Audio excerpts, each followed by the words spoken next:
गोरखनाथ ने बहुत ऊंची बात कह दी। लोग समझते हैं भगवत प्राप्ति बड़ी कोई तपस्या है। हकीकत में मनुष्य की मांग का नाम है भगवत प्राप्ति। मनुष्य की मांग का नाम है भगवान। मनुष्य सदा सुख चाहता है तो सदा तो वो भगवत सुख ही है। मनुष्य ज्ञान चाहता है तो ज्ञान स्वरूप वो आत्मा है। मनुष्य नित्य नवीन रस चाहता है, नित्य नवीन रस उसी आत्मा परमात्मा से आता है। तो इंसान की मांग का नाम है भगवान। इंसान की मांग को पूरी करने की विद्या का नाम है भक्ति। शरीर की मांग पूरी करने का नाम है संसारी विद्या, लेकिन अपनी मांग पूरी करने की विद्या का नाम है भक्ति योग ज्ञान। तो एक तो शरीर की मांग होती है, मकान अन्न वस्त्र, ये शरीर की मांग है। लेकिन शांति प्रसन्नता रस ये अपनी मांग है। जिनके पास मकान है, कपड़ा है, गाड़ी मोटर है, फिर भी रस के लिए क्लब में जाते, शराब पीते, जुआ खेलते, पान मसाला खाते, न जाने क्या क्या करते, रस के लिए ही करते। रोटी के लिए इतने उपद्रव नहीं होते जितना सुख के लिए उपद्रव होते। पति पत्नी के डाइवर्स भी सुख के लिए देते कि इससे सुख नहीं मिलता, दूसरी लाओ। चीज वस्तु को अथवा किसी को मारना मर्डर करना भी सुख के लिए कि इसने बड़ा दुख दिया, ये मर जाए तो मैं सुखी हो जाऊं। तो आप सुख चाहते, रस चाहते। किसी का मर्डर करने से रस आने वाला नहीं है, पत्नी बदलने से रस टिकने वाला नहीं है। लेकिन जहां रस है उसको पाने की तरकीब बता दी गोरखनाथ ने। हंसी बो, खेली बो, धरी बो ध्यान। हंसते खेलते उस रस स्वरूप परमेश्वर का ध्यान करो। हंसी बो, खेली बो, धरी बो ध्यान। अहर्निश कथी बो ब्रह्म ज्ञान। उस ब्रह्म परमात्मा का कथन करो, उसी का चिंतन करो। वो कितना दयालु है। हम उसे भूले हैं फिर भी वो हमें नहीं भूला। हम कृतघ्न हैं फिर भी हमारी कृतघ्नता का ख्याल नहीं रखकर अपनी सत्ता स्फूर्ति और चेतना देता है। हम नादान अनजान बेवफा हैं फिर भी वो हमारे साथ वफादारी का व्यवहार करता है। हम कहीं गलत करने जाते तो हमें रोकता है, टोकता है। वो कितना हमारा हितैषी है। हम अच्छा करते तो हमें हृदय में कितना बल देता है, शांति देता है, सुख देता है, कितनी हिम्मत देता है। और हम बुरा करते तो हृदय की धड़कनें बढ़ा देता है। वो हमारा कितना ख्याल रखता है। हम उसका ख्याल नहीं रखते, हम उसकी नहीं मानते, फिर भी वो हमसे उबता नहीं है। हम पैदा हुए, हमारे बाप की ताकत नहीं, हमारी माँ की ताकत नहीं, हमारी ताकत नहीं कि माँ के शरीर में दूध बना दे। वो उस परमेश्वर ने कैसी व्यवस्था किया कि हमारी दूध की आवश्यकता माँ के शरीर में दूध बनना चालू कर दिया। जब चाहे जितना चाहे पिया, मुंह घुमा दिया। न झूठा होता है न अपवित्र माना जाता है। जब चाहे जितना चाहे माँ के शरीर से दूध पिया। न फ्रीज करो, न गर्म करो, न शक्कर मिलाओ, न कोल्ड स्टोर में रखो। कैसी सुंदर व्यवस्था है। फिर हम बड़े हुए, अन्न खाने के लायक हुए तो दूध बनना बंद हो गया। कितनी सजगता है उसकी, परमेश्वर की सत्ता में। ऐसे परमेश्वर को हम जुआनी में आकर रुपयों के पीछे, वाहवाही के पीछे, धन दौलत पति पत्नी के पीछे दीवाने हो जाते हैं। जो मर जाने वाले हैं उनके पीछे हम मर जाते हैं। फिर भी वो हमारी बाट देखता है कि कभी मुड़ेगा मेरे और आएगा। जब ध्यान करते हैं उसकी गहराई में उसकी ओर आते हैं तो लगता है कि ओहो, जो हम चाहते थे वो तो हमारे साथ था। हम रस चाहते थे, ज्ञान चाहते थे, आनंद चाहते थे, अमरता चाहते थे, वो तो हमारे परमेश्वर में ही था। शरीर मरने के बाद भी जो नहीं मरता है वो तो मेरा आत्मदेव था। इस शरीर के पहले भी था और उसके होने से ये शरीर जी रहा है, चल रहा है। और शरीर एक दिन छूट जाएगा, फिर भी जो नहीं छूटता उसको हम भूले बैठे हैं, फिर भी वो हमारे को 1 मिनट भी नहीं भूलता। आप 10-5 मकोड़े इकट्ठे करके उसके ऊपर मारने का विचार करो उनको, देखो आपके दिल में वो रोकेगा। मकोड़े बेचारे कुछ नहीं बोलेंगे, लेकिन वो कितना दयालु कि ये पाप पड़ेगा, मत कर। और कोई नहीं देखे और कीड़े मकोड़ों के बिल में आप कुछ आटा वाटा डालते तो अंदर से संतोष, खुशी देता है। वो कितना ख्याल रखता है। और ऐसा नहीं कि मेरा ही ख्याल रखता है, या बल्लू का रखेगा या मोहन का, मुरली का, सभी का रखता है, क्योंकि सभी के हृदय में वह व्याप्त है। और वो ज्ञान स्वरूप है, प्रेम स्वरूप है और नित्य है। तो जिस परमेश्वर को पाने के लिए राजे महाराजे राजपाट छोड़ जाते थे और गिरी गुफाओं में साधुओं को खोजते थे, वही परमेश्वर सत्संग के द्वारा जीव के लिए सुलभ हो जाता है। भगवान ने कहा, तस्याहम सुलभम पार्थ नित्य युक्तस्य योगिना। उसके लिए मैं सुलभ हो जाता हूं जो नित्य युक्त होता है। हम लोग नित्य युक्त नहीं होते, नित्य संसार का चिंतन करते, इसलिए सुख स्वरूप आत्मा ईश्वर होते हुए भी हमको पराया लगता है। सो साहेब सद सदा हजूरे, अंधा जानत ताको दूरे। नानक सतगुरु भेटिया, मैल जन्म जन्म दे लथे। औखी घड़ी न देखण देवई, सतगुरु अपना बिरद संभारे। तो बड़े से बड़ी औखी घड़ी है कि जीवन भर जिन रुपयों को, पैसों को, रिश्तों को, नातों को, शरीरों को संभाला है, वो एक दिन सब छोड़कर जीव को औखी जगह से जाना होगा। तो मौत आकर सब चौपट कर ले और जीवात्मा अनाथ होकर मर जाए, उसके पहले अपने नाथ के साथ संबंध जोड़ने की रीत का नाम है सत्संग। बोलते, एक घड़ी आधी घड़ी, आधी में पुनि आध। तुलसी संगत साधकी, हरे कोटि अपराध। करोड़ों पापों का शमन हो जाता है सत्संग के द्वारा। कर नसीबा वाले सत्संग 2 घड़ियां। तो सत्य स्वरूप अकाल पुरुष परमात्मा है। सिख धर्म का आदि ग्रंथ, प्रथम ग्रंथ जप जी, और जप जी का पहला वचन एक ओंकार। वह परमात्मा का ओमकार ध्वनि है, वह एक ही है। बच्चा पैदा होता है, ईसाई के घर जन्मा हो चाहे मुसलमान के, पारसी के, लेकिन रोएगा तो जैसा हिंदू का बच्चा वहाँ वहाँ करता, वो भी ऐसे ही करेंगे। ये ओमकार की ध्वनि है। अनहद सुनो वड भागियां, सकल मनोरथ पूरे। और सारे शब्द आहत से, टकराव से पैदा होते। ओमकार हृदय से स्वाभाविक ध्वनि है।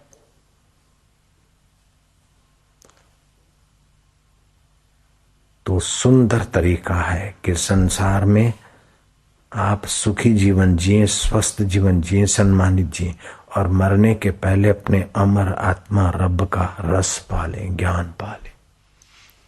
जो वन में ट्रैफिक करके चले जाते संसार में, उनको संसार से भी सुख नहीं मिलता, तनाव मिलता है, टेंशन मिलता है। अंत में कुछ न कुछ कमियां रह रह के आखिर जीवन खप जाता है। लेकिन जो उधर को चलते हैं ठीक से, ईमानदारी से, उनके लिए संसार भी पाले हुए कुत्ते की नाई, संसार की सफलताएं भी उसके पीछे पीछे घूमती। जैसे सूरज के तरफ आप जाते हो तो छाया दासी की तरह तुम्हारा पीछा करती, लेकिन सूरज को पीठ देके तुम छाया को पकड़ते हो तो छाया भी दूर भागती और पीठ दिए जाते। ऐसे उस रब से जो विमुख होया, भूलिया जबी आपनू तभी होया खराब। उस रब को, अपने आत्मा को जब भूला तब ये जीवात्मा खराब हुआ, तुच्छ योनियों में चला जाता है। कहां तो राजा नृग और कहां क्रिकेट बन गया, राजा नहुष अजगर बन गया, और कहां तो ध्रुव भगवान का 5 वर्ष की उम्र में दर्शन कर लिया, कहां तो रामी रामदास, छत्रपति शिवाजी के गुरु जो समर्थ रामदास थे, उनके भाई रामी रामदास 8 साल की उम्र में भगवान का दर्शन हुआ।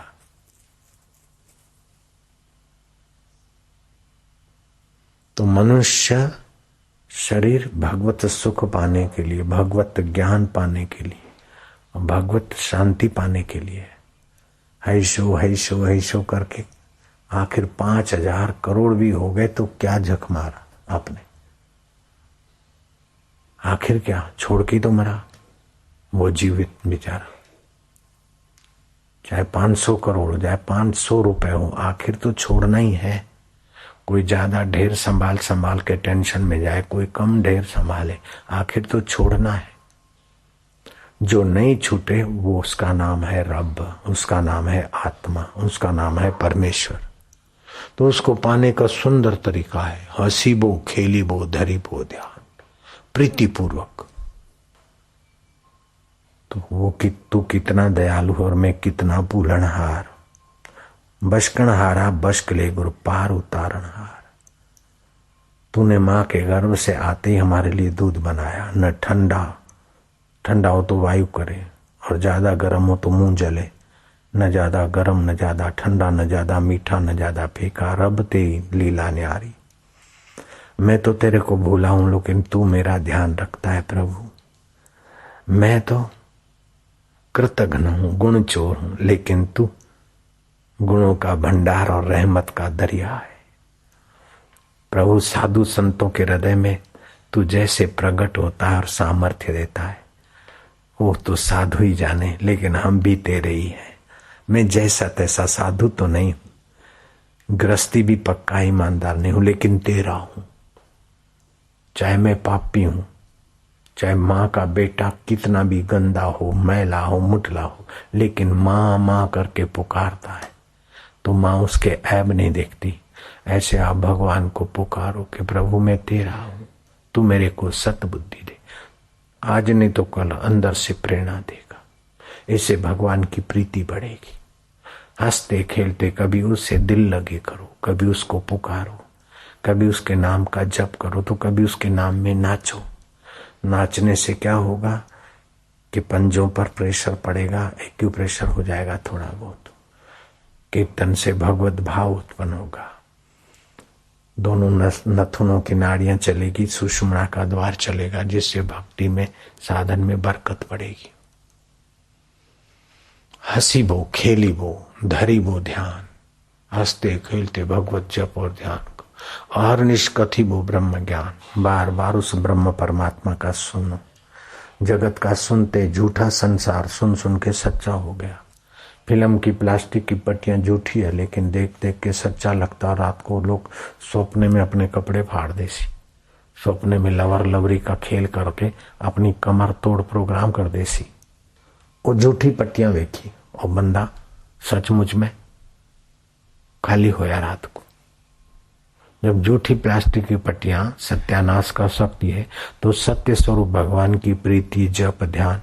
रात को सोते समय तकिए पे अपनी माँ का नाम लिख के सो जा, बुरे विचार आना बंद हो जाए, काम बेकार के। रात को जप करते करते सो जा, भगवान के सामने देखते देखते देखते प्यार करते करते फिर सो जा।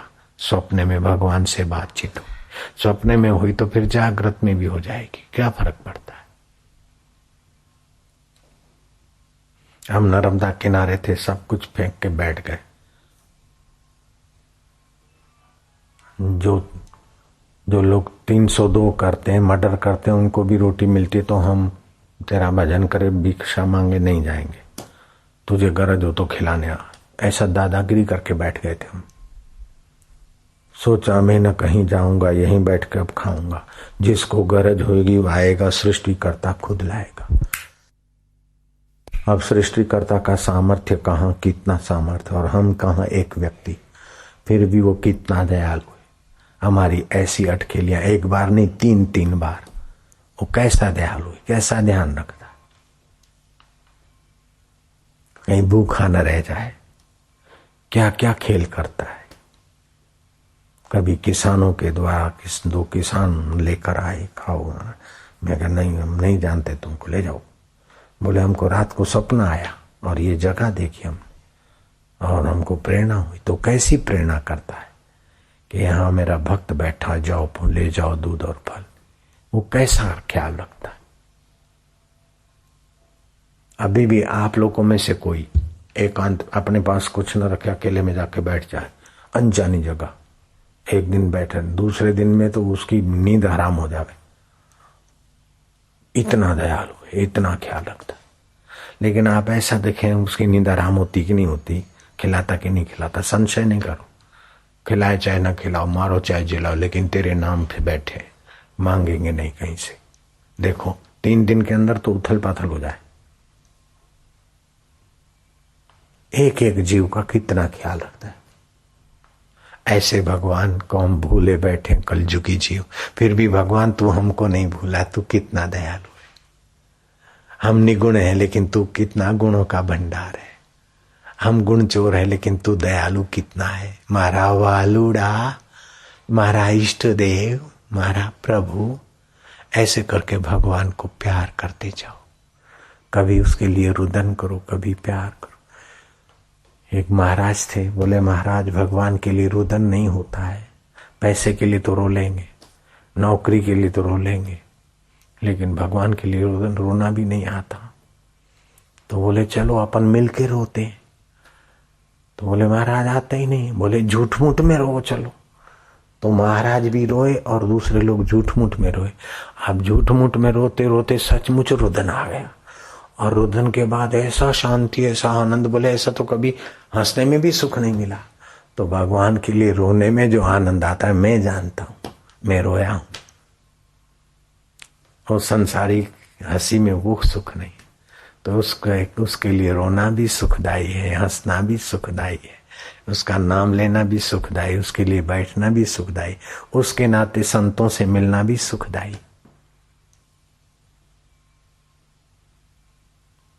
इससे भक्ति का प्रेमा भक्ति बढ़ेगी,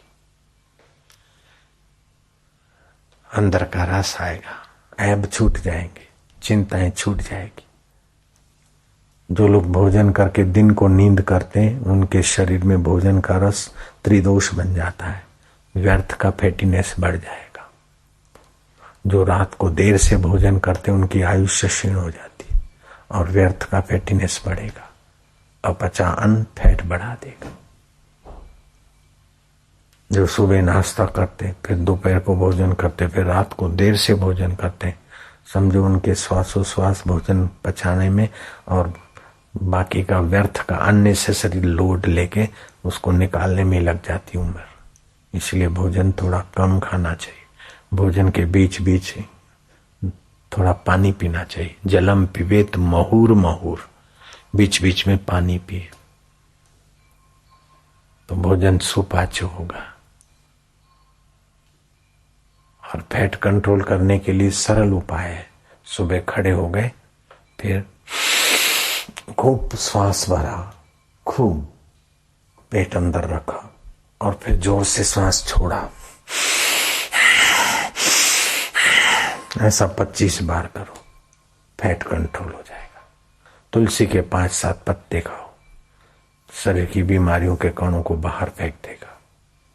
नहीं तो आगे चल के किडनी का, लीवर का, हार्ट का, फलाना ढिंगना प्रॉब्लम चालू हो जाएगा।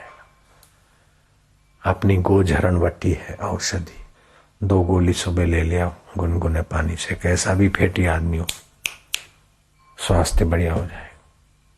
मोटे मोटे लोगों के लिए लेकिन शरीर बढ़िया हो गया तो क्या है, वो तो एक दिन तो बढ़िया के घटिया शरीर तो जल जाएगा, लेकिन फिर भी जो नहीं जलता और अमर आत्मा जीव, वो परमात्मा का लाडला है और परमात्मा का सुख पाने के लिए ही मनुष्य जन्म हुआ है। पैसे ढेर कर करके छड़ के मरने के लिए जन्म नहीं हुआ है। पैसे हैं तो सदुपयोग करो, कोई आए जाए रहे, हाँ अच्छा बस। लोभ लालच ठीक नहीं। मैं अभी बताया, कहीं तुमको भी पता है, अमेरिका वाले आए थे, बापूजी आ जाए तो कितने करोड़ बोल रहे थे, पता है तुमको?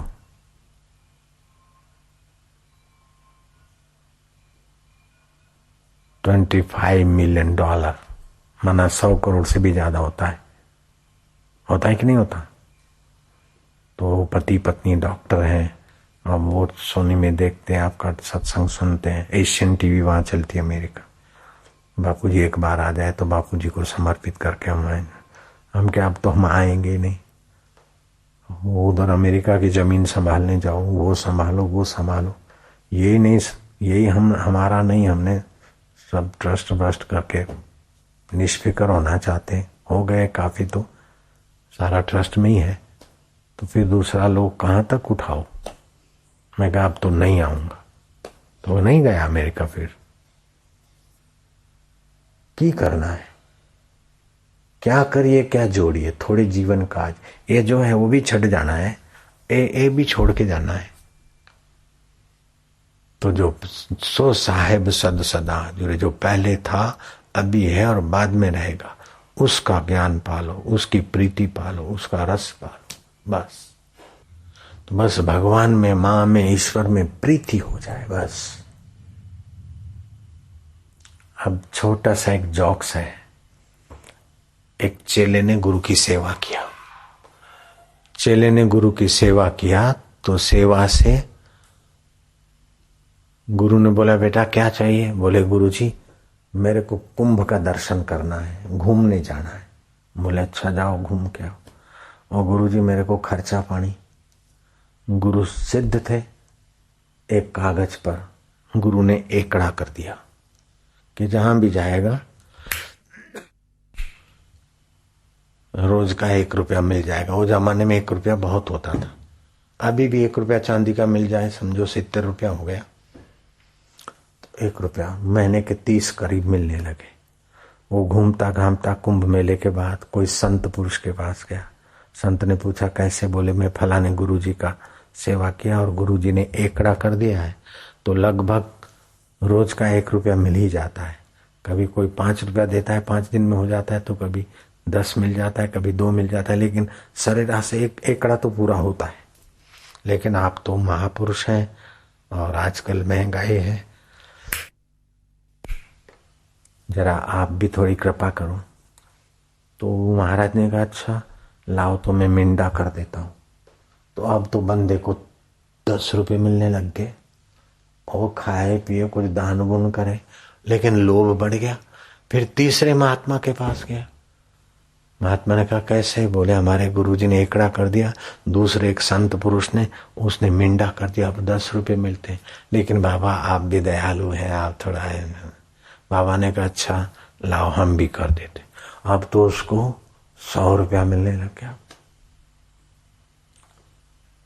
तो पैसा ज्यादा मिला तो जरा मौज शौक और ऐश आराम से रहा, तो बुद्धि जरा मोटी हो गई, भक्ति भूल गया, ठाठ से रहेंगे जिएंगे।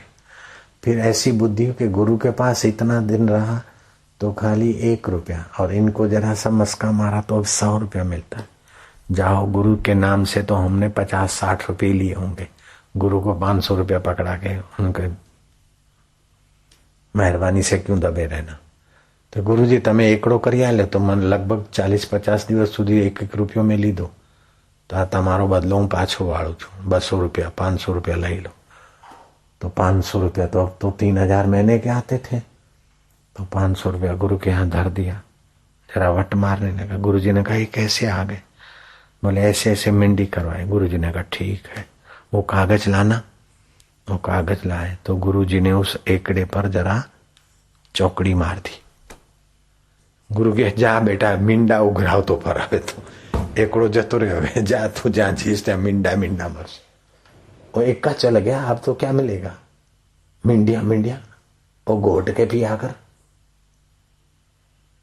ऐसे ही वो एक परमात्मा है चैतन्य।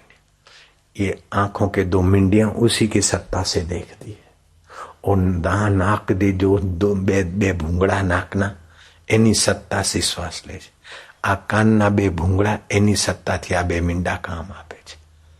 तो वो उस एक के कारण ये बिंदियां काम की है। वो एक से संबंध हट गया तो के कुटी बाड़ो राम बोलो भाई राम सड़गावी मुके शरीर ने। एक के ते सब होता है, सब ते एक न होए। उस एक आत्मा परमात्मा से आंखें देखती है, कान सुनते हैं, नाक सूंघता है, सारी इंद्रियां काम करती और वो एक में प्रीति हो जाए। मेरी आंख अच्छी है।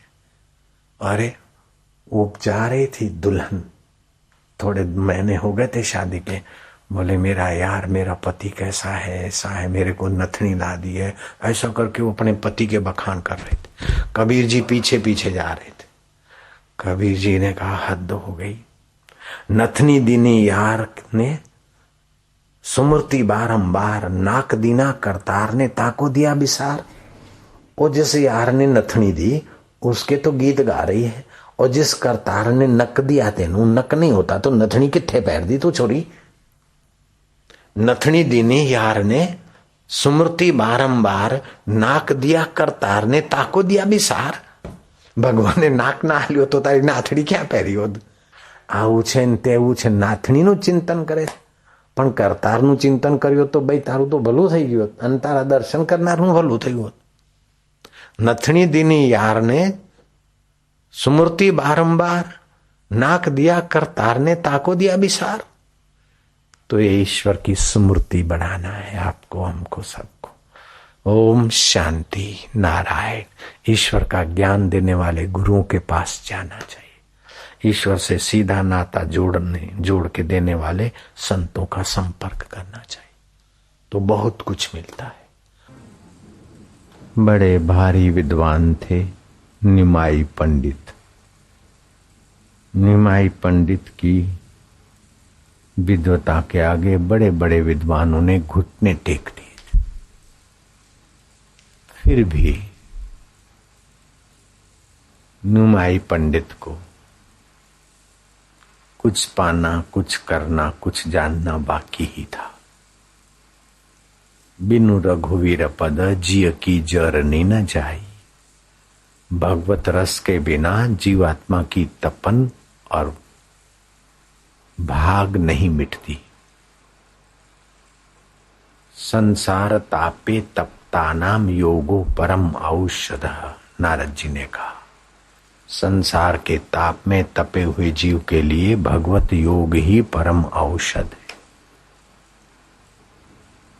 निमाई पंडित गए जगन्नाथपुरी, भगवान जगन्नाथ के दर्शन की। एक टक देखते देखते विद्वता, अनुयायीपना पहले ही साफ सुथरा तो था ही, शुद्ध था, एकदम गल गया और बस ठगे से रह गए प्रभु को देखते थे। अपने गांव आए दर्शन करके, बस उसकी मधुर स्मृति और मधुर रस में खोए रहते। हरि बोल, हरि हरि हरि हरि। पाठशाला चलाते थे। दर्शन शास्त्र के बड़े धुरंधर विद्वान थे। विद्यार्थियों ने कहा गुरुजी पाठशाला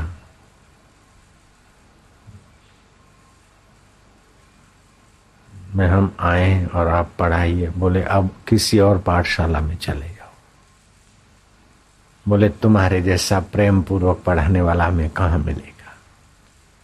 इस बार परीक्षा के दिन नजीक आ रहे हैं, कृपा करो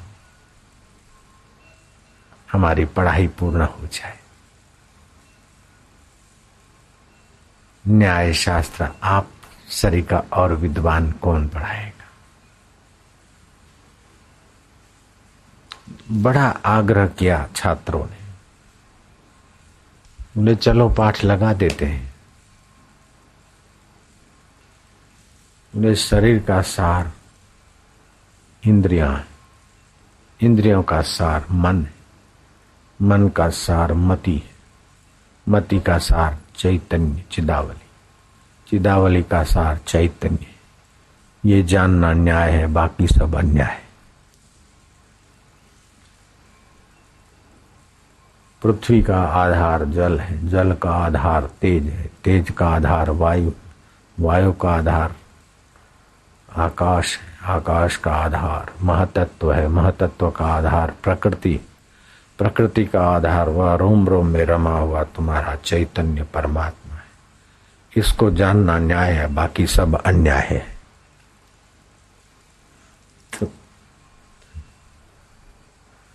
बोले गुरु जी इस प्रकार का पाठ अगर हम लिख दें तो परीक्षा में तो हमें रेड क्रॉस मिलेगा, मार्क में तो 0 मिलेगा।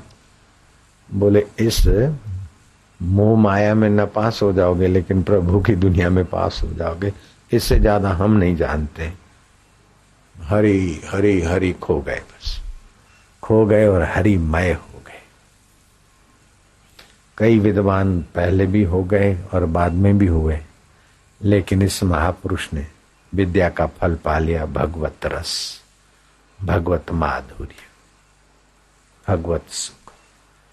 एक बार कीर्तन किए, नाचे नाचे जा रहे थे। अब इतने बड़े न्याय शास्त्र के विद्वान और सन्यासी साधु, किसी ने कहा हम थोड़ा सा शास्त्री पढ़े हैं तभी भी अपना मान मर्तबे से जीते हैं, और आप इतने बड़े भारी विद्वान और बच्चों के नाई मवालियों की नाई सड़कों पे गुजरते जाते हरि बोल हरि बोल। ये क्या है, आपको शोभा देता है? आप इतने बड़े आचार्य हैं, इतने बड़े सम्मानीय व्यक्ति हैं, और ये ताल और झांझ और ये सब क्या कर? बोले विद्वान होकर देख लिया, रट रटाई करके देख लिया, अपने आप को भगवान नाम कलयुग में, कलयुग केवल हरि गुण गाहा, गावत नर पावई भव था। कलयुग में केवल भगवान के नाम के गुणगान से ही भव का था मिल जाता है, नैया किनारे लग जाती। बद्रीनाथ का दर्शन करने गया अहमदाबाद का सेठ। अहमदाबाद में कपड़े की मिलें थी 2। मूर्ति वाले भगवान बद्रीनाथ का तो दर्शन किया, लेकिन जिसके हृदय में भगवान प्रगटा हो ऐसे कोई संत भगवान के दर्शन कराओ। पंडा ने देखा कि पक्का भक्त सेठ है, दक्षिणा भी मिल जाएगी। ले गए उस समय के बद्रीनाथ में रहने वाले कोई रसमय साधु के पास। तब उस अहमदाबाद के सेठ ने, जहां आप अभी बैठे हो ये अहमदाबाद है, अहमदाबाद के सेठ ने बद्री का आश्रम के नजदीक जो गुफा में रहता संत थे उनको प्रणाम करते हुए अपनी व्यथा रखी। बोले महाराज हम सत्संग सुनते हैं, मेरी 2 कपड़े की मिलें, करोड़ों रुपए कमाता हूँ, देश परदेश में घूमा हूँ, क्लबों में नाच के भी आ गया, महाराज कोई सार नहीं है। जीव को कई कई स्वाद चखाए महाराज, आखिर ये जल जाने वाली जीभ से तृप्ति नहीं मिली। नाक को कई परफ्यूम सूंघाए महाराज, विदेश गए कई अतर लिए लेकिन धोखा किया अपने से। कान को कई राग रगनिया से तृप्त करा लेकिन अतृप्ति। महाराज अब जानते भी हैं फिर भी उसी में पड़ रहे हैं, कोई उपाय बताने की कृपा करे। महाराज ने शिष्य को संकेत कर दिया और चल पड़ा हरि कीर्तन। तो सेठ के साथ उनका मुनीम था, मैनेजर था, हजारों रुपया पगार लेने वाले अधिकारी थे। सेठ के चेहरे पर खटाई सी आ गई कि हमने इतना ऊंचा प्रश्न किया था और ये क्या भगतड़े ने कीर्तन चालू कर दिया। 20-25 मिनट कीर्तन के आनंद में सब डोलने लगे। वो जो 20 आदमी सेठ के थे अधिकारी, वे भी डोलने लगे, लेकिन सेठ ताकते ही रह गए। संत ने संकेत किया, तब कीर्तन शांत हुआ। बोले बाबा, मेरा सूक्ष्म प्रश्न था, उसी का उत्तर आप देने चाहते थे, इतने में इन लोगों ने शोर बकोर कर दिया। महाराज, मेरे प्रश्न का उत्तर मिल जाए, कृपा हो जाए। महाराज ने कहा, तुम्हारे प्रश्न का उत्तर मैंने दिलाने के लिए संकेत किया था। मनुष्य का मन रस चाहता है, कितना भी मन को समझाओ लेकिन रस के पक्ष में चला जाएगा। ये खाना अनुचित है लेकिन मजा आएगा, कर लेगा। आप सावन महीना है, पुरुषोत्तम मास है, संभोग करना बड़ा भारी घाटा पड़ेगा, लेकिन लोग सुनते हुए भी फिसल जाते। मन सुख के पक्ष में जाता और बुद्धि विवेक के पक्ष में जाती। तो मन को जब तक भगवत रस नहीं आया और बुद्धि को जब तक विवेक पुष्ट नहीं हुआ, तब तक जानामि धर्मम न च मे प्रवृत्ति, जानामि अधर्मम न च मे निवृत्ति। ज्ञान तो सबके पास है कि अनुचित है, फिर भी फिसल जाते। तो दुर्बल मन है। अब दुर्बल मन को रस मिलेगा भगवान का, तब सबल होगा विकारों से बचने में। इसीलिए भैया कीर्तन करो, भगवान नाम जप करो, माला पर जप करो, फिर मानसिक जप करो, प्रीतिपूर्वक जप, सुमरण, ध्यान 3 घंटे रोज जप करें, 12,000 प्रणवा का जप हो जाएगा। 3 घंटे योग वशिष्ठ भी जा रहे।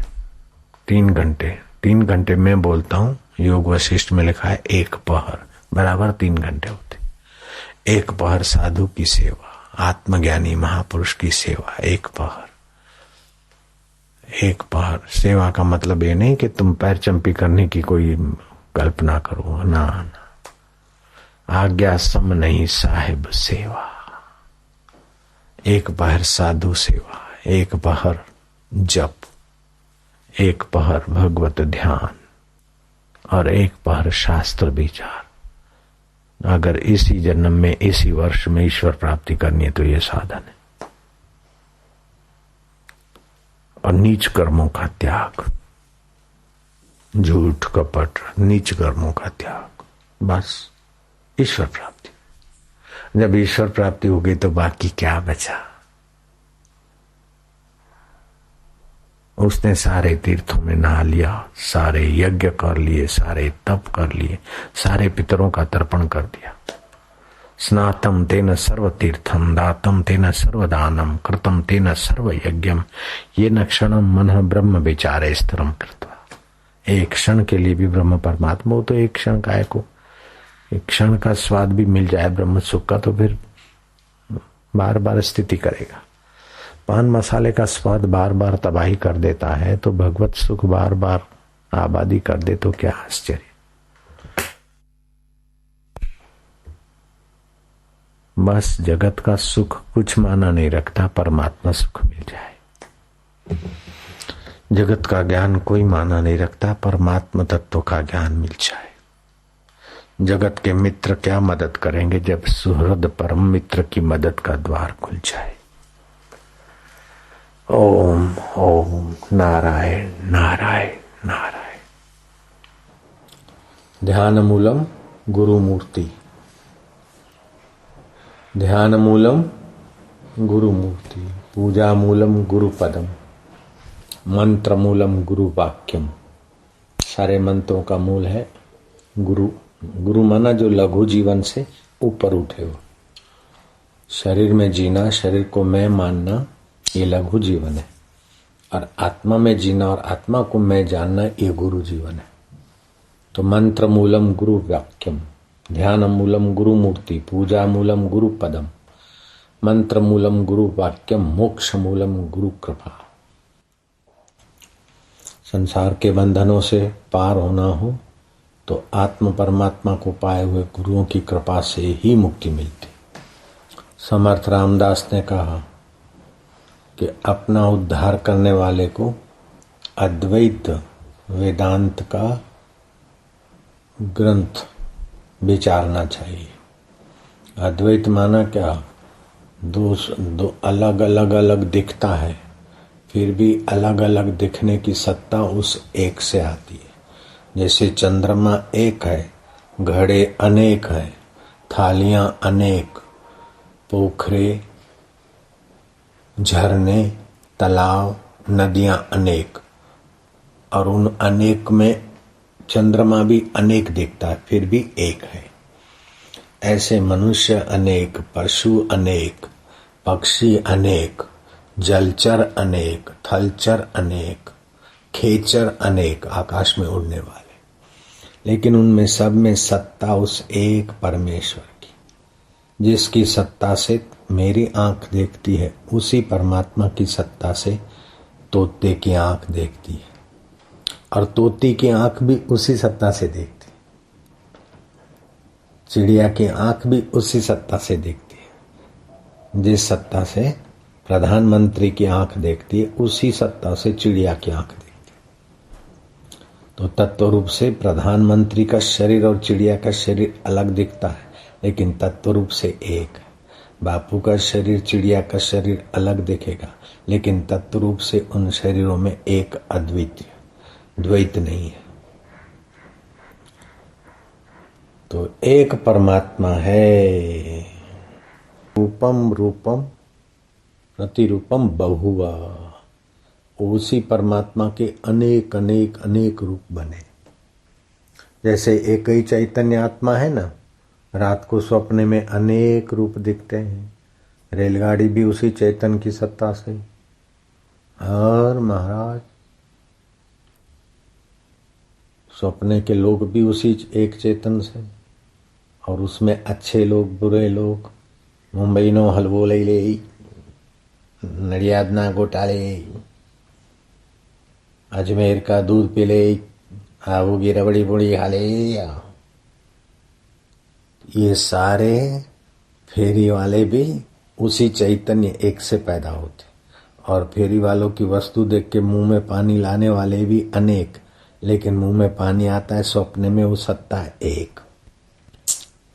गोटे शू भाव लीधा लई लो ने ना ना हूँ लઉં છું भाई 2 રૂપિયાનો ગોટા આપી દે કે સાહેબ 2.5 રૂપિયાનો લઈ લો ને જરા માપથી આવશે સારું વડીને આપ દે 2.5 રૂપિયાનો 100 ગ્રામ 50 રૂપિયા કિલો बराबर भाव कही दीधो लो साहब तेल 50 रुपये થઈ ગયું અમારે કમાવાનું શું तो तेल की महंगाई बताने वाला और तेल की महंगाई सुनने वाला ग्राहक वो भी उसी चैतन्य आत्मा से बना, एक है कि नहीं है। ऐसे यहाँ भी अनेकों में वो एक परमात्मा है। वो नजरिया रखने वाले को राग का, द्वेष का, भय का, शोक का, पाप का प्रभाव धकेलेगा नहीं। वो जल्दी पुण्यमय चिंतन करेगा। चलो फलाना सुंदर है, लेकिन मेरे परमात्मा की सुंदरता से फलाना ने गाली दे दी, चलो ईश्वर की सत्ता से गाली आई और गई, उसमें भी वही सत्ता है। ओम आनंद। मारी साथे अन्याय थयो, न्याय अन्याय तू जाने, हूँ जे तारो छू पति गयो। तो अन्याय करने वाले को तो जब दुख मिलेगा तब मिलेगा, लेकिन अपने तो निर्दुख हो गए। जो किसी को गाली दिया उसको तो चैन से नींद नहीं आएगी, लेकिन जिसने ईश्वर के नाम से गाली पचा ली वो तो सुख से सोएगा। जिसने अन्याय किया उसको तो पुलिस पकड़ेगी, मारा डंडा सिर फोड़ दिया, वो तो भागता फिरेगा, लेकिन जिसके सिर में थोड़ी चोट लगी वो तो आराम से नींद करेगा। तो ये बड़ा न्याय है ईश्वर की सृष्टि में।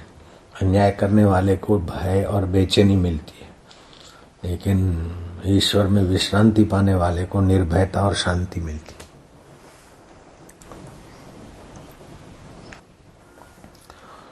कभी कोई कुछ हो जाए तो अपने में कोई अन्याय आया है, तो अपने साथ किसी ने अन्याय किया है तो अपने में कोई कमी है, अभी नहीं दिखती तब भी कहीं न कहीं है। जैसे ध्रुव है तो अपनी सौतेली माँ के गोद में बैठने जा रहा, वो पिता के गोद में बैठने जा रहा था, तो सौतेली माँ ने सुरुचि ने थप्पड़ कस दी।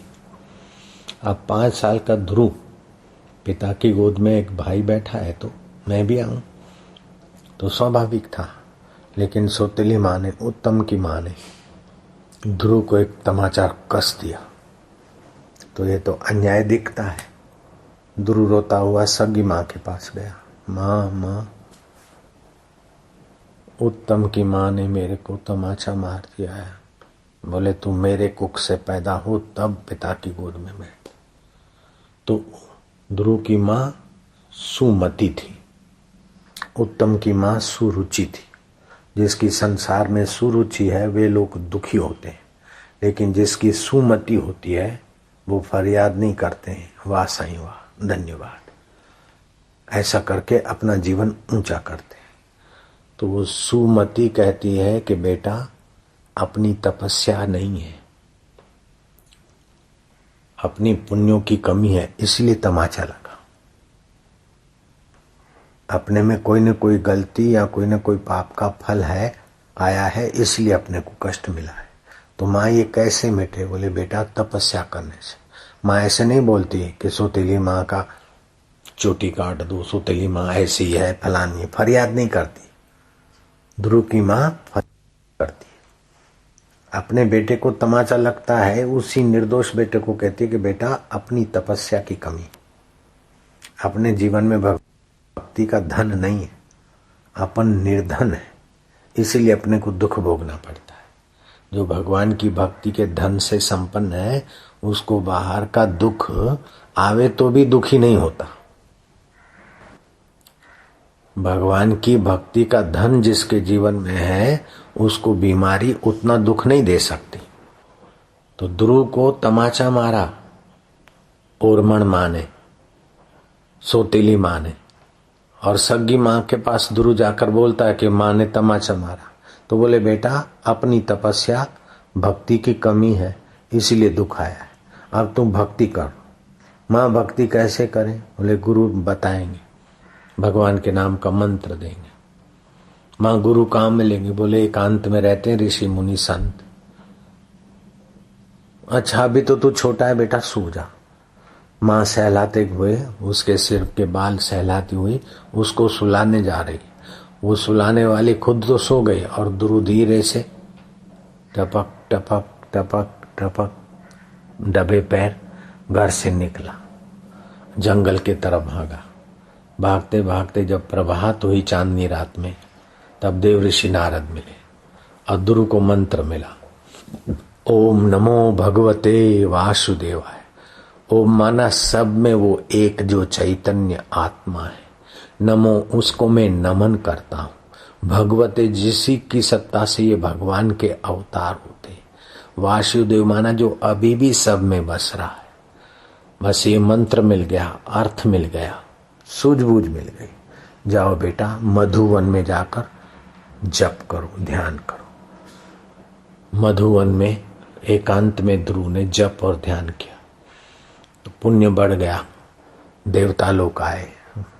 ध्रुव तुम्हारी तपस्या बढ़ गई, तुम स्वर्ग का वैभव भोगने को चल सकते हो। बोले नहीं, जिस भगवान के नाम में शांत होने से स्वर्ग तक का सुख, पहले गोद नहीं मिलती थी अब स्वर्ग मिल रहा है, तो भगवान के नाम को मैं यहीं जपूंगा और भगवान को ही पाऊंगा।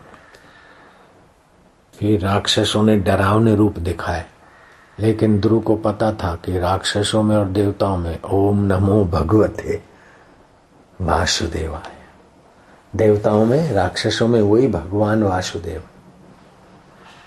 डर किस बात का? ओम नमो भगवते वासुदेवाय। तो दैत्यों का डरावना रूप भी ध्रुव को डरा नहीं सका, और देवताओं का लुभावना स्वर्ग भी ध्रुव को भगवान की भक्ति से डिगा न सका। तो ध्रुव अडिग रहे। आज भी ध्रुव सप्तऋषियों के बीच अडिग है। ध्रुव तारा, ध्रुव लोक। ध्रुव कितनी तपस्या किया, 6 महीने में कितना जप करके एकाग्र हो गया कि भगवान नारायण है। और बेटा तेरे को गोद में बैठना, तेरे को जा 36,000 वर्ष राज्य वैभव सुख मिलेगा। बोले प्रभु राज वैभव सुख 36,000 वर्ष भोगूंगा, लेकिन आप का स्वरूप क्या है, मैं कौन हूं और ये संसार कैसे बना है। बोले ध्रुव ये मत पूछो। अगर ये पूछोगे तो जैसे सपने में कोई भजन करे और सपने में भगवान आए और फिर पूछे कि ये दुनिया कैसी है, आप कौन हो, मैं कौन हूँ, तो जब आंख खोलेगा तो सब छू हो जाएगा। एक ही आत्मा के खेल से सब दिखता है। अभी ये मत पूछो, मेरे आशीर्वाद से तुम्हें संत मिलेंगे। ध्रुव गए, पिता ने बड़ा सत्कार स्वागत किया। सौतेली माँ जो थप्पड़ ठोकी थी उसको भी पश्चाताप हुआ और ध्रुव को स्नेह करने लगी। उत्तम भी उत्तम प्रकार से ध्रुव को मान देने लगा, क्योंकि जिसके पास जप का धन बढ़ जाता है उसका पुण्य बढ़ जाता है, और पुण्य बढ़ जाता है उसके लिए शत्रु भी मित्र हो जाते, पराये भी अपने होने लगते। जैसे हम लोग संतों के पास जाते तो पैसे तो अपने लोग भी अपने नहीं होते हैं, लेकिन जब आप भगवान के रास्ते चलते हो, संत बन जाते, तो पराये भी आपके अपने हो जाएंगे। फिर पराये नहीं लगेंगे, क्योंकि पराये तो बाहर से दिखते हैं, सब में वो परमात्मा तो वही का वही है। तो आप जो परमात्मा के ज्ञान में, परमात्मा के जप में, परमात्मा के ध्यान में अथवा परमात्मा के निमित्त सेवा कार्य में लगते हैं, त्यों त्यों आपका पुण्य बढ़ जाता है, आप परमात्मा के निकट हो जाते हैं। डॉलर का आश्रय रखोगे तो भजन में बरकत नहीं आएगी, रुपए का आश्रय रखोगे तो भजन में बरकत नहीं आएगी, कपट का आश्रय लोगे तो जीवन में बरकत नहीं आएगी। भगवान का आश्रय, सत्य का आश्रय, जप का आश्रय, सेवा का आश्रय, जीवन चमक जाएगा। तो ध्रुव को बाहर से तो राज्य वैभव मिला समय पाकर, लेकिन अंदर में खटक थी कि आखिर ये 36,000 वर्ष भी तो पूरे हो जाएंगे। मैं कौन हूं? वरदान देने वाले भगवान नारायण का आत्मा क्या है, मेरा आत्मा क्या? और नारायण ने कहा था तुम्हें संत मिलेंगे, तो मंत्रियों को कह दिया कि ध्यान रखना, कोई ऐसे महापुरुष राज्य में आए तो मुझे खबर करना। विल फाइंड ए वे, जहां चाह होती है वहीं का रास्ता बनता है।